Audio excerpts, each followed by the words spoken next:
مجھے تو وہ نظام چاہیے کہ جس کے اندر میری بیٹی اسکول پڑھنے جائے تو کوئی اس کو ڈنڈے نہ مارے. مجھے تو وہ نظام چاہیے کہ جس کے اندر مجھے یہ پتا ہو کہ میں بھوکا ہوں گا تو مجھے میرا ہاتھ نہیں کاٹا جائے گا, مجھے پہلے کھانا دیا جائے گا.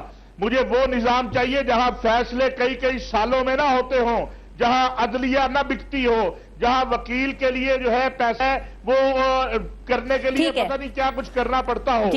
وہ نظام مجھے چاہیے.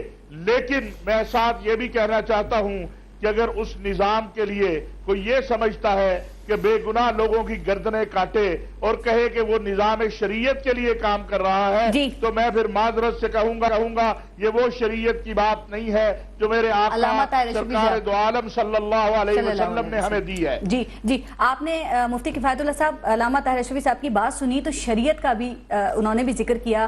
جو طالبان ترجمان ہیں شاہد اللہ شاہد, ان کا بیان یہ ہے کہ ہم نفاذ شریعت کی جنگ لڑ رہے ہیں. تو کون سی شریعت؟ وہ شریعت جس میں اللہ کا نام لینے والوں کو ذبح کیا جاتا ہو, جس میں اقلیتوں کی عبادت گاہوں کو تباہ کیا جاتا ہو, تو کیا شریعت ان کاموں کی, ان باتوں کی اجازت دیتی ہے؟ نہیں, کوئی بے گناہ جب اس کا خون بہے گا اس کو تو بہت سخت مذمت ہے. قرآن مجید کہتا ہے, اللہ تعالیٰ فرماتے ہیں من قتل النفس, جو کسی ایک نفس کو قتل کرے گا تو گویا وہ تمام انسانیت کا قاتل ہوگا. ہمارے یہاں ایک بہت اچھی مثال اس کے لیے دی جاتی ہے کہ ایک طرف کعبہ شریف ہے اور ایک طرف ایک آدمی کا خون ہے. آپ نے دونوں میں سے ایک کام کرنا ہے. اگر آپ کعبہ کو ڈھاؤ گے تو اس کا گناہ کم ہوگا, اور کسی محترم کے خون کو بہاؤ گے اس کا گناہ زیادہ ہوگا. شریعت واضح ہے, وہ میری تعبیر سے اور آپ کی تعبیر سے تبدیل نہیں ہوتی. شریعت میں بے گناہوں کو نہیں مارنا چاہیے. ٹھیک ہے, تھوڑی سی جو میں وضاحت کرنا چاہتا ہوں کہ طالبان کا مطالبہ ٹھیک ہے شریعت کا نفاذ. ہاں, اب وہ طریقہ کیا اس پر تو بات ہو سکتی ہے. میں ایک گلہ کرنا چاہتا ہوں, اور وہ یہ ہے کہ اگر پارلیمنٹ مجرمانہ غفلت نہ کرتی تو یہ صورتحال پیدا نہ ہوتی. اسی پارلیمنٹ نے نظریاتی کونسل کو پیدا کیا, اس کو آئین کا شیلٹر دیا, اور آج تک اس کی ایک سفارش کو بھی نہیں مانا. اس کا معنی یہ کہ پارلیمنٹ نے اپنا کام نہیں کیا, وہ روزمرہ کا کام کرتی ہے اور وہ ٹی اے بناتی ہے اور وہ قانون سازی نہیں کرتی جو میری اور آپ کی ضرورت ہے. آپ بھی تو پارلیمنٹ میں ہیں, آپ نے کتنے معتدل قوانین دیے. میں بتاتا ہوں. پارلیمنٹ کے اس مجرمانہ غفلت کا رد عمل ہوا ہے اور اس کا بہت خوفناک صورتحال آئی ہے, اور اسلام کے نام پر ایک بدنما داغ بن گیا ہے. اسلام کی جو صورت ہے وہ امن والی ہے, وہ وحشت والی نہیں ہے. لیکن میں ان تمام پارلیمنٹرین کو اور تمام پارلیمنٹ کے تمام کردار کو بھی موضوعی بحث بناتا ہوں, اور میں گلہ کرتا ہوں کہ انہوں نے اپنا کام نہیں کیا, اور مجرمانہ غفلت اب بندوق کے نوک پر وہ کام کیا جا رہا ہے جو پارلیمنٹ کے ذریعے کرنا چاہیے تھا. ٹھیک ہے, اب اس صورتحال کے اندر مطالبہ تو ٹھیک ہے, طریقہ کار پر الجھ کر ایسا نہ ہو کہ صحیح مطالبہ ہم سے رہ جائے. مطالبے کے لیے طریقہ کار اختیار کیا جائے, آئین کو توڑنے کی ضرورت بھی نہیں ہے, آئین کو نہ ماننے. اس آئین کے اندر فلیکسیبلی ہے, اتنی گنجائش موجود ہے کہ انشاءاللہ العزیز تمام چیزیں آ جائیں گی. لیکن مولانا عبدالعزیز صاحب کہتے ہیں طالبان آئین کو نہیں مانتے. مولانا سمیع الحق صاحب بھی کہتے ہیں کہ طالبان جو ہیں وہ آئین کی بالادستی کے لیے جنگ لڑ رہے ہیں. تو ذرا ان دونوں کے بیانات پہ آپ تھوڑی سی روشنی ڈال دیں, ہمیں سمجھا دیں, کیونکہ آپ ان کے قریب بھی ہیں, کہ جب کوئی مانتا ہی نہیں کسی چیز کو, جب طالبان آئین کو نہیں مانتے تو وہ بالادستی کی جنگ کیسے لڑ رہے ہیں اس کی؟ طالبان کو تو میں جانتا ہوں, ان کو سمجھانا پڑتا ہے تو وہ سمجھ جاتے ہیں. اچھا, ان کو سمجھانا پڑے گا, وہ سمجھ بھی جائیں گے. وہ بہت زیادہ محب وطن پاکستانی ہیں, وہ آئین کو بھی مانتے ہیں, اور ساتھ ساتھ ان کی ایک خواہش ہے کہ خارجہ پالیسی کی ریوزٹ ہونی چاہیے, اسلامی شریعت ہونی چاہیے. ٹھیک ہے, مطالبہ صحیح ہے, طریقہ کار پر ہم بات کر سکتے ہیں, لیکن ایسا نہیں کہ طریقہ کار کو بنیاد بنا کر وہ جو اساسی مطالبہ ہے اس کو کنڈیم کریں. اس کی علامہ حسن ظفر نقوی صاحب, ابھی مفتی کفایت اللہ صاحب نے کہا کہ اگر طالبان کو سمجھایا جائے تو وہ سمجھ سکتے ہیں, سمجھ جاتے ہیں. کیا آپ اس بات سے اتفاق کرتے ہیں؟ اور مطالبہ ہے نفاذ شریعت کا, یہ بات طالبان نے بھی کی, کل بھی بیان آیا, مولانا عبدالعزیز صاحب بھی یہی کہتے ہیں. تو جو طریقہ کار ہے نفاذ شریعت کا, اتفاق ہے, اتفاق کرتے ہیں آپ اس سے؟ دیکھیے بات یہ ہے کہ مفتی کفایت اللہ صاحب نے بڑی حوصلہ افزا بات کر دی کہ وہ کہتے ہیں ان کے سمجھانے سے سمجھ جائیں گے, تو بسم اللہ پیش رفت کریں. لیکن جو میں بات آپ کی خدمت میں عرض کرنے جا رہا ہوں کہ جو شریعت کا مطالبہ ہے, تو یہ میں یہی تو عرض کر رہا ہوں کہ کلمۃ الحق یراد بہ الباطل, کلمہ صحیح ہے, مراد باطل ہے. کون لائے گا, کس طریقے سے لائے گا؟ 18 کروڑ عوام جو مختلف مکاتب فکر, مختلف نظریات, مختلف اسکول آف تھاٹس کے ہیں, اگر یہ طے ہو گیا کہ جس کی بات نہ مانی جائے تو وہ مجبور ہو کے بندوق اٹھا لے گا. اس کا مطلب آپ دوسروں کو, سب کو یہ سبق دے رہے کہ جس کا مطالبہ پورا نہ ہو پاکستان میں وہ بندوق لے کے کھڑا ہو جائے. پھر تو یہ تو بڑا آسان سبق حکومت بھی دے رہی ہے اور طالبان بھی دے رہے ہیں کہ اگر آپ کو اپنے مطالبات منوانے ہیں اور آپ کے مطالبات نہیں پورے کیے جا رہے تو چاہے آپ کم ہوں, لیکن آپ 19 کروڑ آدمیوں پر اسلحہ لے کے بیٹھ جائیں. پھر بلوچ بھی ٹھیک ہیں, ان کے بھی سارے مت مان لیجئے, وہ بھی بندوقیں لے کے لڑ رہے ہیں. یہ کوئی طریقہ نہیں ہے کہ جواز فراہم کیا جائے, کسی کی دہشت گردی کو شیلٹر دیا جائے. یہ وہی آئین ہے جس کے تحت یہ بنے, جس کے تحت جنرل ضیاء الحق حکومت کرتے رہے. خامیاں اب جو رول ماڈل انہوں نے جن ممالک کے نام لیے, میں ان ممالک کے نام نہیں لینا چاہتا ہوں, سب جگہ یہ خامیاں موجود ہیں جناب. کسی بھی ملک میں وہ خامیاں, ان خامیوں پہ بات ہوتی ہے. یہ خامیاں خلفائے راشدین کے ادوار پر ہم بحث نہیں کرنا چاہتے, اس کے بعد کیا کچھ نہیں ہوا, اسلامی دنیا میں کیا کچھ نہیں ہوتا ہے, مگر یہ نہیں ہو سکتا کہ چند لوگ جبر کے طور پہ اسلحہ لے کے اٹھے اور جناب وہ کہیں کہ نہیں ہم جو شریعت چاہتے ہیں, اور جو شریعت بھی وہ چاہتے ہیں. جیسے کہ میں نے ابھی مثال دی آپ کو کہ کیا چاہتے ہیں. 2000 سے زیادہ اسکولوں کو تباہ کرنے کے بعد آپ یہ توقع رکھتے ہیں کہ وہ تعلیم کے لیے کام کریں گے, وہ لوگوں کی تعلیم عام کریں گے, بچوں کو اسکول جانے دیں گے. ایڈ کرنا چاہتا ہوں علامہ صاحب, بالکل ٹھیک. علامہ طاہر صاحب, میں علامہ صاحب کو ایک گزارش کرنا چاہتا ہوں, ان کے لہجے میں تھوڑی ناراضگی ہے, تھوڑی ناراضگی ہے. میں آتی ہوں آپ کی طرف, ایک عرض کرنا چاہتا ہوں. جی میں کہتا ہوں علامہ صاحب کے تھوڑی ناراضگی ہے. ہم جب یہاں بیٹھتے ہیں نا تو ہم کسی مکتب فکر کے نمائندے نہیں ہوتے ہیں, ہم پوری قوم کے نمائندہ ہوتے ہیں. تو چیزوں کو پھر اس طرح دیکھنا چاہیے. تھوڑی اگر ناراضگی ختم ہو جائے تو بات بہت سنجیدہ چل رہی ہے. جی علامہ میں ناراضگی ختم کرنے کے لیے بات کہہ دیتا ہوں. میں 1 منٹ پارس بہن کی غلط فہمی, مفتی صاحب اگر آپ کو میرے لہجے سے ناراضگی لگی میں اس کے لیے معذرت چاہتا ہوں, لیکن دیکھیے میں جو بات کر رہا ہوں نا وہ یہی کر رہا ہوں کہ اگر بندوق کے ذریعے فیصلے ہوں گے نا تو پھر مجھے بتائیے بات کہاں جائے گی. میں علامہ طاہر کے بعد بتاؤں گا, میں علامہ طاہر صاحب کے بعد بتاؤں گا. علامہ طاہر اشرفی صاحب جی اپنی بات کیجئے گا. جی میں یہ گزارش کروں کہ دیکھیں خلافت راشدہ کا دور ہمارے لیے نمونہ ہے, اور خلافت راشدہ کے دور میں مسلمانوں نے پوری دنیا پر حکومت کی ہے, کہیں پر یہ زور نہیں چلا کہ کسی کی گردن کاٹے. اور میں ابھی علامہ حسن ظفر صاحب سے ہی پوچھتا ہوں کہ شریعت اسلامیہ اس ملک کے اندر آئے, یہاں محمد عربی صلی اللہ علیہ وسلم کا نظام آئے, یہ ان کی بھی خواہش ہے, یہ میری بھی خواہش ہے, یہ مفتی صاحب کی بھی خواہش ہے, یہ آپ کی بھی خواہش ہے. کسی کے لیے زندگی وقت قربانی دے, جان قربان کرنے کو تیار. ہم ایک بات بڑی واضح کرنا چاہتے ہیں کہ مطالبہ میں کسی کو کوئی اعتراض نہیں ہے. بھئی ہم یہ کہتے ہیں کہ آ جاؤ خدا کے لیے اس ملک کے ہو, امن دے دو. سب سے پہلا نقطہ یہ ہے یہاں امن ہوگا تو یہاں شریعت آئے گی. اگر یہاں امن نہیں ہوگا تو سیدنا عمر فاروق رضی اللہ تعالیٰ عنہ نے قحط کے دوار میں حدود اللہ کو کیا معطل نہیں کیا, کیا چوروں کے ہاتھ کاٹنے بند نہیں کیے تھے کہ اس وقت قحط ہے اور پہلے علاج ہونا چاہیے. ہمیں دیکھیے دین اسلام کو مشق ستم نہیں بنانا چاہیے. اسلام کے نام پر ہمیں اپنی ذاتی خواہشات کو سامنے نہیں لانا چاہیے. میں سمجھتا ہوں ایک بہت ہی بہتر امن کے لیے کوشش شروع ہوئی ہے. اس میں میں یہ آج آپ کے پروگرام کے ذریعے مطالبہ کرتا ہوں کہ یہ جب امن پروسیس چلے اس میں اہل تشیع بھی شامل ہونے چاہیے, اس میں بریلوی بھی شامل ہونے چاہیے, اس میں دیوبندی بھی ہوں, اس میں وہ ہمارے مسیحی بھائی بھی ہوں جو بیچارے قتل کیے جا رہے ہیں, کیونکہ امن سب کے ملنے سے ہوگا. ابھی تو اس کا آغاز ہے, ہم سب دعا کریں کہ اللہ کرے یہ آغاز بہتر ہو جائے. میں بریک لے لوں, ایک بریک لیتے ہیں اور اس کے بعد آپ اپنی بات بھی مکمل کر لیجئے گا, اور یہ بھی بات کریں گے کہ شریعت کا مطالبہ کرنے والوں کا کیا ہر کام خود شریعت کے مطابق ہے, اور شریعت کی جو ہم بات کر رہے ہیں اس وقت میں سب کے لحاظ سے اس کی انٹرپریٹیشن کون کرے گا, کیسے ہوگی, بات کریں گے بریک کے بعد. دیکھتے رہیے گا نیوز بیٹ.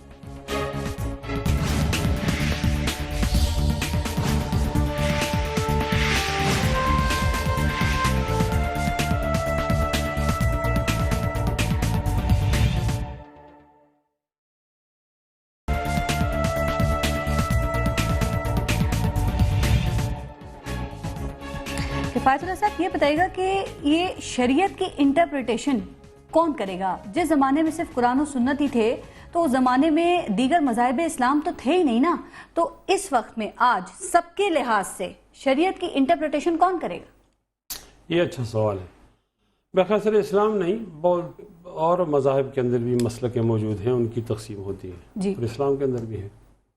میں یہ عرض کرنا چاہتا ہوں کہ ایک دور ایسا تھا جس کو قرون اولا کہتے ہیں، خیر القرون کہتے ہیں، پہلے کا دور. جی. نبی علیہ السلام نے فرمایا خیر القرون قرنی ثم الذین یلونہم ثم الذین یلونہم. اچھا زمانہ میرا ہے جو اس کے ساتھ ملا ہوا زمانہ ہے، جو اس کے یہ ہمارے لیے ایک ماڈل وہ دور ہے جس کے اندر شیعہ و سنی نہیں ہے، جس کے اندر بریلوی اور دیوبندی نہیں ہے، اور مقلد و غیر مقلد نہیں ہے. اس دور کو فوکس کر دیا جائے.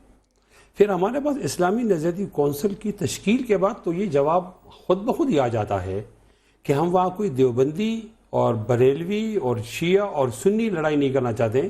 وہاں اسکالر آتے ہیں اور خیر القرون کی بنیاد بنا کر وہ ایک قانون بناتے ہیں. تو جب آپ کے سامنے اسلامی نظریاتی کونسل ہے تو پھر یہ سوال ختم ہو جاتا ہے. بات نیک نیتی کی ہے. میں یہ سمجھتا ہوں کہ ہمارے حکمرانوں نے نیک نیتی نہیں کی. ان کے تمام وہ سفارشات اگر وہ نافذ کر دے تو آج یہ بات نہیں ہوتی. اسلامی نظریاتی کونسل ہمارے لیے ایک معیاری ادارہ ہے، اس میں شیعہ و سنی کی بات نہیں ہوتی، لہٰذا اس کے سفارشات پر عمل. ٹھیک. علامہ طاہر اشرفی صاحب، اسلامی نظریاتی کونسل کی جب بات ہوئی ہے تو ذرا آپ بتائیں گے کہ اس نے اب تک کیا کام کیا ہے؟ چونکہ جب نفاذ شریعت کی بات ہوتی ہے تو ظاہر طالبان کے مطالبہ جو ہے ان کا، اس کی بھی بات ہوگی، اور کہا یہ بھی جاتا ہے کہ جو شریعت کی انٹرپریٹیشن ہے اس کا بھی پھر لازمی معاملہ تو آئے گا نا. تو کیسے ہوگی؟ کون کرے گا؟ طالبان؟ دیکھیے، اسلامی نظریاتی کونسل میں آپ کو بتاؤں کہ اس میں چاروں مکاتب فکر ہے، اس میں ریٹائرڈ جج حضرات ہوتے ہیں، اس میں دنیاوی علوم کے ماہرین ہیں، وہاں ایک ریسرچ سینٹر ہے جو ہر معاملے پہ، اور 70,000 سے زائد سفارشات جو ہیں وہ اب تک پارلیمنٹ کو بھیج چکی ہے. بدقسمتی یہی ہے کہ پارلیمنٹ جس کو یہ کام کرنا ہے، ہم یہ حق تسلیم پارلیمنٹ کا کرتے ہیں کہ پارلیمنٹ کو ان سفارشات پر عمل درآمد کرانے کے لیے قانون سازی کرنی تھی. پارلیمنٹ نے وہ قانون سازی نہیں کی. پارلیمنٹ کو متبادل نظام دینا تھا. بدقسمتی یہ ہے کہ پارلیمنٹ نے متبادل نظام نہیں دیا، حتیٰ کہ وفاقی شرعی عدالت نے سود کے مسئلے پر جو فیصلہ دیا، سپریم کورٹ آج اس پہ سٹے دے کے بیٹھی ہوئی ہے. کیا سود کا متبادل جو ہے وہ موجود نہیں تھا؟ موجود ہے، لیکن یہی وہ چیزیں ہیں. لیکن اس کے باوجود ہم سمجھتے ہیں کہ جو جدوجہد آج ہماری مذہبی سیاسی جماعتیں کر رہی ہیں، اس جدوجہد کو ایک جگہ یکجا کرنے کی ضرورت ہے. علماء کو اپنی آواز میں زور پیدا کرنے کی ضرورت ہے، اور اپنے کردار و عمل سے یہ بات ثابت کرنے کی ضرورت ہے کہ اگر اس ملک کے اندر محمد عربی صلی اللہ علیہ وسلم کا نظام آئے گا، اگر اس ملک کے اندر خلافت راشدہ کا نظام آئے گا، تو پھر سیدنا عمر بن خطاب کے اس قول کو یاد رکھیے کہ فرات کے کنارے اگر بکری کا بچہ بھی بھوکا پیاسا مرے گا تو عمر جواب دہ ہوگا. بدقسمتی ہمارے ہاں یہ ہے کہ یہاں تو انسان مر رہے ہیں، یہاں تو بچیاں جو ہے جہیز نہ ہونے کی وجہ سے خودکشیاں کر رہی ہیں. یہاں بیٹی پیدا ہوتی ہے تو اسے زندہ درگور کر دیا جاتا ہے. یہاں بیٹا پڑھ جاتا ہے تو تعلیم کے لیے دھکے کھاتا ہے. دادا مقدمہ کرتا ہے، پوتا جو ہے وہ انصاف کے لیے دھکے کھا رہا ہوتا ہے. بدقسمتی یہ ہے کہ ہمارے پارلیمنٹ میں جانے والے لوگوں نے، جو میں معذرت کے ساتھ مفتی صاحب سے بھی اور باقی دوستوں سے بھی، کہ جو اسلام کے نام پر گئے یا جو ایک ڈکٹیٹر اسلام کے نام پر بیٹھا رہا، انہوں نے بھی دین اسلام کے ساتھ جو کوئی اچھا سلوک نہیں کیا ہے. اس لیے نفرتیں بڑھتی ہیں، لیکن اس کا مطلب یہ نہیں ہے کہ میں اس راستے کو اختیار کروں جو دین مصطفیٰ صلی اللہ علیہ وسلم کے برعکس راستہ ہے، اور میں قتل و قتال پہ اتر کے ان بے گناہوں کو قتل کروں کہ جن کی خون کی حرمت اللہ کے نبی صلی اللہ علیہ وسلم نے کعبے سے بھی زیادہ بتائی. یعنی علامہ حسن ظفر نقوی صاحب، کیا آپ علامہ صاحب کی بات سے اتفاق کریں گے؟ اور ساتھ ساتھ جب ہم نفاذ شریعت کی بات کرتے ہیں تو کیا نفاذ شریعت کا مطلب صرف شرعی سزاؤں کا ہونا ہے، یعنی کہ خون کا بدلہ خون، یا پھر آپ سمجھتے ہیں کہ اس کے لیے ایک مکمل ضابطۂ اخلاق ہونا چاہیے؟ دیکھیے، بات یہ کہ علامہ صاحب کی باتوں سے تو کوئی بے وقوف آدمی ہی اختلاف کر سکتا ہے جو انہوں نے باتیں کی. دیکھیے، ہر انسان کا دل رکھنے والا اللہ نے انسان پیدا کیا ہے اور انسان انس سے محبت سے ہے. یہاں تو مسلمان کی بات ہی نہیں. مدینہ فاضلہ جب تشکیل دیا ہے پیغمبر ختمی مرتبہ صلی اللہ علیہ وآلہ وسلم نے, تو آپ دیکھیں کہ وہاں جتنی بھی اکائیاں ہیں چاہے وہ یہودیوں کی بھی ہوں, تو پہلے تو آپ نے اس کے سماجی احکامات تو 23 سال میں وقفے سے آئے ہیں نا.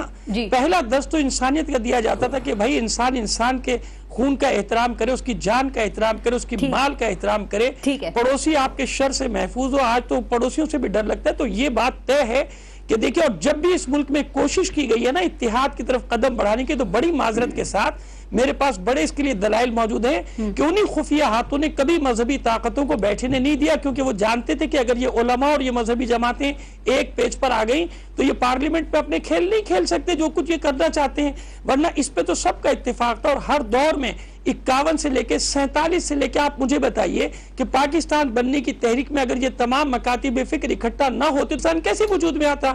جتنی بھی تحریکیں اس کے بعد چلی ہیں, جتنے مکاتب فکر کے میرے بھائی نے, علامہ صاحب نے نام لیے ہیں, مفتی صاحب بھی اس بات کے گواہ ہیں کہ جب بھی ایسا وقت پڑا ہے یہ تمام مکاتب فکر کے جید علماء ساتھ بیٹھے ہیں, ساتھ مل کر انہیں مسائل سے نکالا. لیکن آج سازش یہ ہوتی ہے کہ جب ہم کوئی وحدت کی طرف, اتحاد کی طرف قدم بڑھانے کی کوشش کرتے ہیں, ایسے سانحات, ایسے واقعات وجود میں آ جاتے ہیں کہ اس کے بعد پھر ہم ایک دوسرے سے دور اور ایک دوسرے مسائل کی دنیا میں کھڑے ہو جاتے ہیں. ایک بات اور بتا دیجئے گا کہ جن لوگوں کو قتل کیا گیا اس نفاذ شریعت کی جنگ میں, کیا ان کا خون آپ کے خیال میں ریاست معاف کر سکتی ہے کسی بھی قسم کے مذاکرات کے نتیجے میں؟ کیا ان کو جائز قرار دیا جا سکتا ہے اس طرح کے کاموں؟ بہت ہی چھوٹا سا طالب علم ہوں, لیکن یاد رکھیے کہ اس ریاست کو تو کسی بھی طرح سے یہ حق حاصل نہیں ہے کہ بے گناہ, چاہے وہ کسی بھی مکتب کا, میں کسی ایک کی بات نہیں کر رہا ہوں, وہ سپاہی ہو, پولیس کا ہمارا بیچارہ 4-5 ہزار روپے لینے والا سپاہی ہو, یا مزدور ہو, حتیٰ کہ وہ غیر مسلم ہو, کوئی بھی ہو, کسی بھی مکتب کا ہو, جو بے گناہ مارا گئے ہزاروں لوگ. اس ریاست نے ایک تو یہ زیادتی کی ہے. بہرحال میں بڑی معذرت کے ساتھ اپنے گو سے عرض کر رہا ہوں کہ ان کو یہ خیال رکھنا چاہیے تھا کہ مذاکراتی کمیٹی بناتے وقت کم از کم کوئی 1-2 افراد تو ایسے ان لوگوں کے بھی لے لیے جاتے کہ بھائی جن کے جو زخمی ہیں, جن کے دل دکھے ہوئے ہیں, جو لہجہ ظاہر ہوتا ہے. تو ہمارے مفتی صاحب اعتراض کرتے ہیں ہم پر کہ ان دکھی دلوں کو بھی انہیں ساتھ رکھنا تھا نا, ایک پیج پہ لانا تھا, ان کو بھی کسی مشورے میں شریک کر لیا ہوتا ہے کہ بھئی آپ کے بھی ہزاروں مرے. اہل سنت جیسے علامہ طاہر اشرفی صاحب نے فرمایا کہ بالآخر بعد میں یہ کرنا ہے, تو جو کام آپ کو بعد میں کرنا ہے وہ آپ پہلے کر لیتے تو یہ بے اعتمادی کی فضا تو نہ پیدا ہو کم سے کم. ٹھیک ہے مفتی کفایت اللہ صاحب, میں یہ عرض کروں گا, ایک سیکنڈ, میں یہ عرض کروں کہ حضرت علامہ صاحب دعا آپ بھی کریں, دعا میں بھی کرتا ہوں کہ اللہ کرے یہ امن کی ٹیبل پر تو آ جائیں. پہلے ان کو امن کی ٹیبل پر لانے کی جدوجہد ہو رہی ہے, اور اگر وہ امن کی ٹیبل پر آئیں گے ہی نہیں تو آپ اور میں یا کوئی اور کیسے بیٹھ جائے گا. اللہ کرے یہ کامیاب ہو جائے. ابھی تو ان کی کامیابی بھی مجھے بڑی دور نظر آتی ہے. کیوں دور نظر آ رہی ہے؟ آپ مایوس کیوں ہیں اس چیز سے؟ نہیں, میں مایوس نہیں ہوں, میں تو بڑا خوش ہوں. آج مجھے وزیرستان سے یہ جو خبر ملی کہ وہاں پہلا مرحلہ بڑا اچھا طے ہوا ہے, میں آپ کو بتاؤں تو میں یہ سمجھتا ہوں. لیکن میں آپ سے عرض کروں کہ آپ کے بارڈروں کے اوپر جو کیمپ بنائے جا رہے ہیں, جہاں پر تکفیریوں کو اور جہاں پر پاکستان اور اسلام دشمنوں کو جمع کیا جا رہا ہے, وہ مذاکرات کو کامیاب نہیں ہو رہا. ٹھیک ہے. اچھا مفتی کفایت اللہ صاحب, ابھی جو علامہ حسن ظفر نقوی صاحب نے بات کی کہ جو کمیٹی ہے اس میں کچھ اس طرح کے لوگوں کو بھی شامل کیا جانا چاہیے تھا, تو ایک سوال ہے صرف کہ طالبان کی کمیٹی ہو یا جو حکومتی مذاکراتی کمیٹی ہو, دونوں میں کوئی خاتون کیوں نہیں ہے؟ کہا جاتا ہے کہ پاکستان کی آبادی جو ہے وہ 51% خواتین پر مشتمل ہے, تو کیا خواتین کا شریعت سے کوئی تعلق نہیں ہے یا شریعت میں خواتین کا کوئی ذکر ہی نہیں ہے؟ خیر, میں تو عذر کروں گا, اس سے پہلے ایک بات کروں گا. میرے بھائی علامہ طاہر اشرفی صاحب نے کہا ہے کہ مذہبی جماعتوں نے پارلیمنٹ میں کردار ادا نہیں کیا. میں اس کی یہ وضاحت کرنا چاہتا ہوں کہ یہ جو آئین کا اسلامی شکل موجود ہے اور آپ اس کا حوالہ اسلامی ہے, یہ تو مذہبی جماعتوں کا کردار ہے. اور ساتھ یہ بھی عرض کروں گا کہ کس وقت مذہبی جماعتیں کے ووٹ کو ضائع نہیں کیا اور ان کی آواز اور ان کی رائے کا احترام, ہاتھ مروڑ کر ان سے سیٹیں لی گئیں. لوگوں نے ووٹ دیے لیکن لوگوں کو پسند نہیں تھے, تو لہٰذا انہوں نے ایسا کر رہا. ہمیں مشکل سے یہاں پر ایک موقع ملا تھا صبح سر میں, اب جو خیبر پختونخوا ہے وہاں صوبائی حکومت تھی, تو ہم نے دیکھا کہ کیا کیا جائے، بہت ماہرین کو جمع کیا، ججز کو، وکلاء کو، تو ہم نے ایک حسبہ بل بنایا۔ حسبہ بل تو ہم نے پاس کر دیا، گورنر نے سائن بھی کر دیا، اب اس کو قانون کا حصہ بننا چاہیے تھا۔ تو جنرل مشرف ذاتی حیثیت میں اس کے خلاف افتخار چودھری کے پاس گئے، جی یہ جو بعد میں دو مختلف ہوئے، اور افتخار چودھری نے یہ ڈیسیڈ کیا کہ اس کو نہیں ہونا چاہیے۔ ہماری کوششیں تو ہیں، یہ آج کا جو رونق نظر آ رہی ہے وہ تو ہماری کوششیں ہیں، لیکن ایک دن بھی ہمارے رائے کا احترام نہیں کیا، لوگوں کی رائے کا احترام، اور لوگوں کے رائے کا احترام نہ کرنے کی وجہ سے آپ کو نہیں اندازہ ہمارا پاکستان دو لخت ہو گیا، اور دوبارہ بھی ایسے ہی ہوگا۔ اچھا، جس میں یہ عرض کر رہا ہوں، آپ نے بات کی لوگوں کی رائے کا احترام نہیں کیا۔ یہاں سیکولر طبقہ ہے اور سیکولر طبقے کا ووٹ بہت کم ہے، اور وہ تقسیم ہے، مذہبی ووٹ ہے، اس کو تقسیم کر دیا جاتا ہے ریاست کی طرف سے، اسٹیک ہولڈر کی طرف سے، ان کو آگے پھر اقتدار کس کے پاس ہوتا ہے؟ اقتدار ہوتا ہے میاں نواز کے پاس ہوتا ہے۔ یہ بھی تو سوال ہے نا کہ اس پہ سب متفق تھے کہ نہیں، لیکن آپ نے میرے سوال کا جواب نہیں دیا۔ علامہ صاحب ٹائم ختم ہو رہا ہے، وہ خاتون والا میں کہتا ہوں کہ میں اس کا یوں جواب دیتا ہوں کہ آپ اس کمیٹی کو اور زیادہ جامع ہونا چاہیے تھا، اور ہم نے اس لیے اعتراض نہیں کیا کہ شروع کے اندر ان کا کام متاثر نہ ہو جائے، لہٰذا جیسی کمیٹی ہے کہ ہم نے کہا ہونا چاہیے۔ علامہ حسن ظفر نقوی صاحب، آخری بات صرف یہ بتا دیجیے گا کہ یہ کمیٹی میں خواتین کے شامل نہیں کیا گیا، اس کے حوالے سے میں نے سوال پوچھا، تو جب شرائط کے مسودے میں ان کے لباس کے حوالے سے بات ہو سکتی ہے تو کیا ان کے احترام اور ان کی تعلیم کے حوالے سے بات نہیں ہونی چاہیے؟ جی تعلیم نہیں، پورے حصے کی میں بات کرتا ہوں، آپ کو دلیل دیتا ہوں۔ امہات المومنین میں سے ام المومنین جناب خدیجۃ الکبریٰ سلام اللہ علیہا اور ام المومنین جناب عائشہ رضی اللہ تعالی عنہا، مجھے بتا دیں کوئی کہ ان کو شریعت سے ان دو ہستیوں کو نکالے بغیر کس کی شریعت مکمل ہو رہی ہے بھائی؟ پوری ڈیپینڈ احادیث، روایات اور سب کچھ اس پہ ہو رہا ہے، سب کچھ ان کے اوپر ڈیپینڈ کر رہا ہے۔ کی بات کریں کہ خواتین کو نہ لیا جائے، کون سا زمانہ ایسا ہے کہ جب خواتین کو اہمیت نہیں دی، اور بالکل اس طرح سے کہ پردے میں رہ کے ایک طرح سے ہدایات کا سلسلہ جاری ہے۔ تو میں نے دو کا نام لیا، تیسری ام المومنین جناب ام سلمہ سلام اللہ علیہا، کتنے بڑے بڑے جناب آج تو نقوی صاحب فاروقی لگ رہے ہیں، ماشاءاللہ ماشاءاللہ ماشاءاللہ۔ نہیں میں ایک دیکھیں، میں ہر ایک آپ نے جو بات کی میں سب کے لیے بات کر رہا ہوں، جی جی میں سب کے لیے بات کر رہا ہوں۔ بالکل ٹائم ختم ہو گیا جی، طاہر شفیع صاحب جلدی سے پلیز۔ پہلی بات تو یہ کہ عورت اسلام میں سر کا تاج ہے، پاؤں کی جوتی نہیں ہے، یہ ذہن میں رہے، خوشخبری ہے، بشارت ہے، امتحان نہیں ہے۔ دوسرا مفتی صاحب، میں نے یہ نہیں کہا کہ دینی طبقے نے کچھ نہیں کہا، میں نے کہا دینی طبقہ مزید مؤثر انداز میں کام کر سکتا تھا، وہ نہیں۔ علامہ طاہر اشرفی صاحب، علامہ حسن ظفر نقوی صاحب، بہت شکریہ۔ ایک بات کرنا چاہتا ہوں، وہ یہ کہ اگر آئین پاکستان قرآن و سنت کو قبول کرتا، انکار نہیں کرتا، اگر نیک نیتی ہو تو اس آئین کے ذریعے بھی شریعہ کو نافذ کیا جا سکتا ہے۔ بہت پازیٹیو بات، بہت شکریہ آپ کا مفتی کفایت اللہ صاحب، بہت شکریہ آپ سب کا۔ اب سوال یہ ہے کہ کیا برے طالبان، اچھے طالبان اور بہت اچھے طالبان مذاکرات کے بعد کسی ایک نقطے پر متفق ہو سکتے ہیں؟ سوچئے گا، اپنا اور اپنے ملک کا خیال رکھیے۔ پارس خورشید کو اجازت دیجیے، اللہ نے کے بعد۔